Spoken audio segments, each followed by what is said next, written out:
తాకట్లో ఉన్న మీ బంగారాన్ని విడిపించి ఆ రోజు ఆన్లైన్ రేటుకి కొంటాం. Sharma gold company. అందరికీ నమస్కారం. నా పేరు మాధురి. ఈ నెల మార్చి 8 నుంచి 15 వరకు ద్వాదశ రాశుల మహిళలకు ఎలా ఉండబోతుందో మనకు తెలియజేయడానికి మనతో పాటు ఉన్నారు ప్రముఖ జ్యోతిష్య పండితులు బ్రహ్మశ్రీ నందిబట్ల శ్రీహరి శర్మ గారు. నమస్కారం గురుగారు. వాగర్థావివ సంపృక్తౌ వాగర్థ ప్రతిపత్తయే జగతః పితరౌ వందే పార్వతీ పరమేశ్వరౌ ఆదిత్యాయ చ సోమాయ మంగళాయ బుధాయ చ గురు శుక్ర శనిభ్యశ్చరాహవే కేతవే నమః. శృంగేరి జగద్గురు పీఠాధిపతులకి కంచి పీఠాధిపతులకి నమస్కారములు తెలియజేసుకుంటూ కార్యక్రమాన్ని ప్రారంభిద్దాం. నమస్కారం గురుగారు. మరి ఈ వారం కన్యా రాశి మహిళలకు ఎలా ఉండబోతుందో తెలియజేస్తారా? మార్చి 8వ తారీఖు నుంచి 15వ తారీఖు వరకు కన్యా రాశిలో జన్మించినటువంటి మహిళలకి ఏ విధంగా ఉండబోతుందో తెలియజేసుకునే ప్రయత్నం చేద్దాం. ప్రధానంగా ఈ యొక్క కన్యా రాశిలో జన్మించినటువంటి వారికి గురుబలం సంపూర్ణంగా ఉంది. అలాగే శుక్రుడు, బుధుడు, రాహువు, రవి, శని ఈ గ్రహాలన్నీ కూడా అనుకూలంగా ఉన్నాయి. ఒక్క కుజగ్రహం తప్ప మిగతావన్నీ కూడా ఉన్నాయి, అనుకూలంగానే ఉన్నాయి. అయితే గురుని యొక్క ప్రభావం వల్ల ఏం జరగబోతుంది? ముఖ్యంగా గృహపరమైనటువంటి సమస్యలు తీర్చుకోగలుగుతారు. అంటే ఏంటి? గృహంలో మార్పు అనగా స్థల మార్పు, గృహ మార్పు చేయాలనుకుంటే అనుకున్నది సాధించుకోగలుగుతారు. లేదా ఇంటి కొనుగోలు అమ్మకాలకు సంబంధించినటువంటిది ఏదైనా లోన్స్కి సంబంధించింది ఏదైతే ఉంటాయో అవన్నీ కూడాను శాంక్షన్ అవ్వడం, తద్వారా ఆనందకరమైనటువంటి వాతావరణం కుటుంబంలో నెలకొంటుంది. ఇక వివాహం కోసం ఎదురు చూస్తున్నటువంటి మహిళలు ఎవరైతే ఉంటారో వాళ్ళకందరికీ కూడా సంబంధాలు నిశ్చయమయ్యే అవకాశాలు గోచరమవుతున్నాయి. మరీ ముఖ్యంగా దంపతుల మధ్య లేదా వ్యాపార భాగస్వాముల మధ్య విభేదాలు వచ్చి ఉన్నటువంటి వాళ్ళకి పరిష్కరించుకోగలిగేటువంటి సందర్భాలు ఉంటాయి. తద్వారా కొద్దిగా శ్రద్ధ పెడితే అన్ని సమస్యలు చక్కబెట్టుకుంటాయి. ఇతరుల సహాయ సహకారాలతో ఉండి ఉంటేనే పనులు పూర్తవుతాయి అనే ఆలోచన చేస్తారు కదా. ఎదురు చూస్తున్నటువంటి వ్యక్తుల నుంచి సహాయ సహకారాలు అందడం, తద్వారా మీరు అనుకున్నటువంటి పనులని పూర్తి చేసుకోవడం జరుగుతుంది. ఇది గురుగ్రహ ప్రభావంలో మీకు జరిగేటువంటి అనగా ముఖ్యంగా సంతృప్తి, సంతోషం వేరు, సంతృప్తి వేరు. సంతృప్తిగా ఉంటారు. ఇక నిరుద్యోగ మహిళలు ఎవరైతే ఉన్నారో వాళ్ళకి 15వ తారీఖు లోపల ఆలస్యం చేయకుండా ఉద్యోగ ప్రయత్నాలు చేయండి. తప్పకుండా నిరుద్యోగస్తులకి ఉద్యోగం లభిస్తుంది. అలాగే వేరే సంస్థలలో ఏదైనా ఉద్యోగం కోసం ప్రయత్నం చేయాలి అనుకునేటువంటి మహిళలు ఎవరైతే ఉంటారో వాళ్ళు కూడా ప్రయత్నం చేస్తే ఖచ్చితంగా మీ ఫేవర్గానే మీకు వార్తలు వస్తాయి. అలాగే ప్రభుత్వముతో లావాదేవీలు నడిపేటువంటి మహిళలు లేదా ప్రభుత్వపరముగా సహాయ సహకారాలు ఎదురు చూసేటువంటి వాళ్ళు, ప్రభుత్వ రంగంలో పనిచేసేటువంటి మహిళలు ఎవరైతే ఉంటారో వాళ్ళకందరికీ కూడాను సంతృప్తికరమైనటువంటి వాతావరణం ఉంటుంది. ఆశించిన మేర శుభ ఫలితాలు పొందుతారు. పెండింగ్లో ఉన్న బిల్స్ పాస్ అవ్వడము, అలాగే ధనము, సహాయ సహకారాలు లబ్ధి చేకూరడము, లేకపోతే ప్రమోషన్స్ సంబంధించిన వాటిట్లో అనుకూలంగా ఉండడము జరుగుతుంది. ఇక ప్రధానంగా ఏదైతే ఉంటుందో ముఖ్యంగా అంటే పెండింగ్లో ఉన్నటువంటి పనులన్నీ పూర్తి చేసుకోగలుగుతారు. ముఖ్యంగా మీ మాటకి విలువ పెరుగుతుంది. ఒక రకంగా చెప్పాలి అంటే గతంలో కంటే కాస్త కాంతివంతమైనటువంటి తేజస్సుతో కలిగినటువంటి శరీరాన్ని పొందుతారు. అంటే మీ శరీరంలో మార్పును చూసి ఎదుటి వాళ్ళే ఏంటి ఈ మధ్య చాలా చేంజ్ కనబడుతుంది అనే మాటలు తరచూ మీరు కుటుంబంలో కానీ మీ ఫ్రెండ్ సర్కిల్లో కానీ వింటారు. అంటే కొంత కళ అనేటువంటిది శరీరంలో పెరుగుతుంది. తద్వారా ఆకర్షణ, ఎదుటి వాళ్ళని మీరు అంటే మీ మాటలే ఎదుటి వాళ్ళు ఆకర్షితులవుతారు. తద్వారా మీ మంచితనం వలన, మీ మాటల వలన ఆకర్షణ పెరుగుతుంది. తద్వారా అన్ని రంగాల్లో ఉన్నటువంటి వాళ్ళకి మంచి జరుగుతుంది.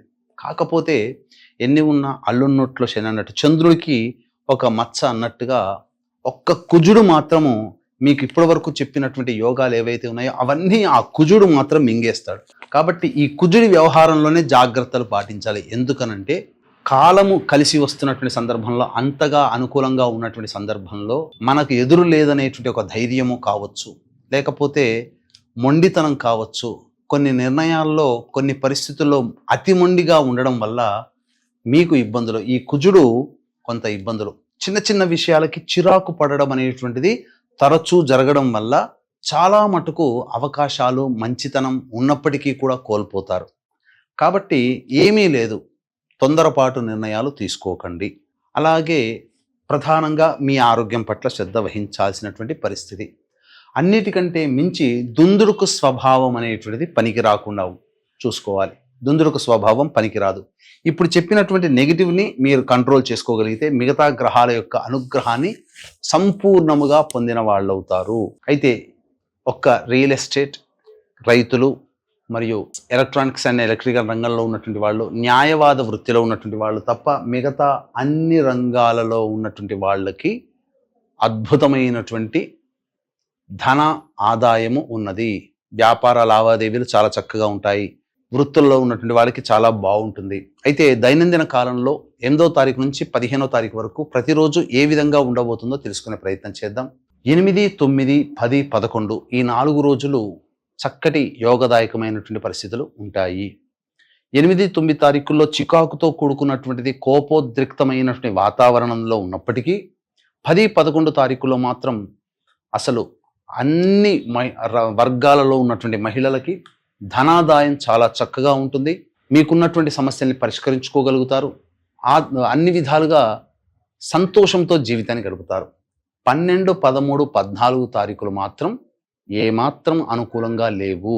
ఖర్చులు అధికంగా ఉంటాయి. ఆకస్మికమైనటువంటి వ్యయాలు కనబడుతున్నాయి. కాబట్టి ఖర్చుల శాతాన్ని తగ్గించుకోవడమో లేకపోతే మీరు ఆ ఖర్చుల్ని వాయిదా వేసుకోవడం కనుక చేసుకున్నట్లయితే మరింత మెరుగైనటువంటి స్థితిలో ఉంటారని చెప్పవచ్చు. 12 కంటే 13 ఎక్కువగా ఇబ్బందులు, 13 కంటే 14 ఇంకా ఎక్కువగా ఇబ్బందులు అనేటువంటివి చవి చూస్తారు. అంతేకాకుండా ఈ గ్రహణ ప్రభావము అనగా 14వ తారీఖు రోజున గ్రహణం ఏర్పడుతుంది కాబట్టి గ్రహణ ప్రభావము భావి జీవితం అనగా 15వ తారీఖు తర్వాత వచ్చేటువంటి రోజుల్లో కొన్ని సమస్యలు తీసుకుని వస్తాయి. కాబట్టి గ్రహణ దోష నివారణ అనేటువంటిది జరిపించుకోవడం చాలా ఉత్తమం అనేటువంటి విషయాన్ని గమనించుకోవాలి. 14వ తారీఖు రోజున ఏర్పడుతున్నటువంటి చంద్రగ్రహణం ఏదైతే ఉందో America, Canada, Mexico, Australia, New Zealand, Japan వంటి దేశాల్లో కనబడుతుంది. మన భారతదేశంలో కనిపించకపోయినప్పటికీ నియమాలు పాటించాల్సిన అవసరం లేదు. కానీ దీని ప్రభావం ప్రపంచవ్యాప్తముగా కన్యా రాశిలో జన్మించినటువంటి వాళ్ళకందరికీ ఉంటుంది. కాబట్టి ఈ యొక్క నియమాల్ని కనుక పాటించుకున్నట్లయితే చాలా మంచి జరుగుతుంది. ఎందుకంటే 14వ తారీఖు తర్వాత కన్యా రాశిలో జన్మించినటువంటి మహిళలకి కొన్ని సమస్యలు అనేటువంటివి అంచెలంచెలుగా పెరుగుతూ ఉంటాయి. దీని ప్రభావం వలన వచ్చిన సమస్యల్ని నివారించుకోవడం కోసం మన పీఠం ఆధ్వర్యంలో ఈ మేష, వృషభ, కర్కాటక, సింహ, కన్య, వృశ్చిక, ధనస్సు, మకర, కుంభ రాశుల్లో జన్మించినటువంటి వారికి గ్రహణ దోష నివారణార్థమై 14వ తారీఖు రోజున ఉదయం 9 గంటలకి పర్ హెడ్ 2100 రూపాయలకి ఈ చంద్రగ్రహణ దోష నివారణ హోమాలు అనేటువంటివి జరిపించడం జరుగుతుంది. అవకాశం ఉన్న వాళ్ళు కార్యక్రమ తదనంతరం కాంటాక్ట్ చేసి మీ గోత్రనామాదులు నమోదు చేసుకోవచ్చు. అలాగే ఈ కన్యా రాశిలో జన్మించినటువంటి వారు తమ సమస్యల పరిష్కారం కోసం వీలు కుదిరినప్పుడల్లా సుబ్రహ్మణ్య స్వామి దేవాలయంలో అర్చన, ప్రతిరోజు కూడా మానసాదేవి స్తోత్రము, సుబ్రహ్మణ్య భుజంగ స్తోత్రము రోజుకి 3 సార్లు పఠించడం ద్వారా సమస్యలు శాంతింపబడతాయి. ఇప్పుడు చెప్పినటువంటి సమస్యల కంటే ఇంకా విభిన్నంగా మీ యొక్క జీవితంలో సమస్యలు ఎదుర్కొంటున్నట్లయితే మీ యొక్క జన్మజాతకంలో నడుస్తున్నటువంటి గ్రహ దశాంతర దశల యొక్క ప్రభావాలు కావున దగ్గరలోని మంచి ఉపాసనా పరులైనటువంటి జ్యోతిష్యులని సంప్రదించి వారి సలహాలు, సూచనలు కనుక పాటించినట్లయితే మరింత మెరుగైనటువంటి జీవితాన్ని పొందుతారని తెలియజేస్తూ 14వ తారీఖు రోజున జరిగేటువంటి ఈ చంద్రగ్రహణ దోష నివారణ హోమాల్లో పాల్గొనే ప్రయత్నం చేయండి. సర్వం శ్రీ ఉమామహేశ్వర పరబ్రహ్మార్పణమస్తు. గురుగారు, కన్యా రాశి వారి ఫలితాల గురించి తెలియజేసినందుకు ధన్యవాదాలండి.